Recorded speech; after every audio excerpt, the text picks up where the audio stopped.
staring directly at me, pretending to use the urinal.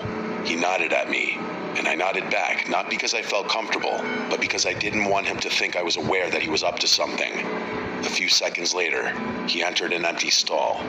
When I glanced back, he was standing completely still in the corner of the stall, staring directly at me with wide eyes. I pretended not to notice.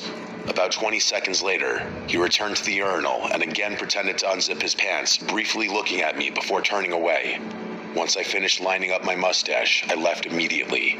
As I passed him, I kept the razor in my hand in case I needed to use it to defend myself, considering I had to walk past him to get out.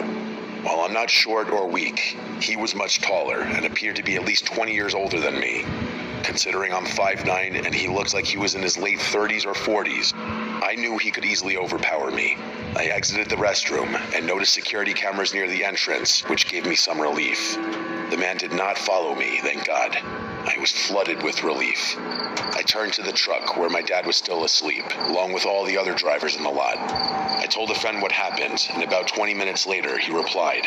He suggested I go back to the restroom on FaceTime with him, which I did for some reason. However, the man was gone.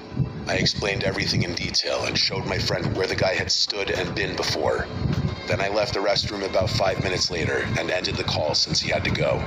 As I stepped outside again, I noticed a separate parking lot behind the rest area for passenger vehicles. One red car had its headlights on and was the only car illuminated. When I turned to look at it, the headlights immediately shut off. I couldn't see who was inside due to the darkness and distance. I don't know if the driver just got there and was parking, leaving, or possibly even the same man from earlier, but the timing unsettled me. I went back to the truck where my dad was still asleep. Nothing else happened that night. I returned to my normal life. However, I never told my dad about the incident because he's very strict and had only recently started letting me go outside alone.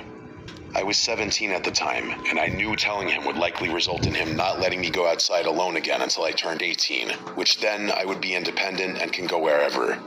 The only person I told about this was my friend. Afterward, I tried to rationalize what happened. The man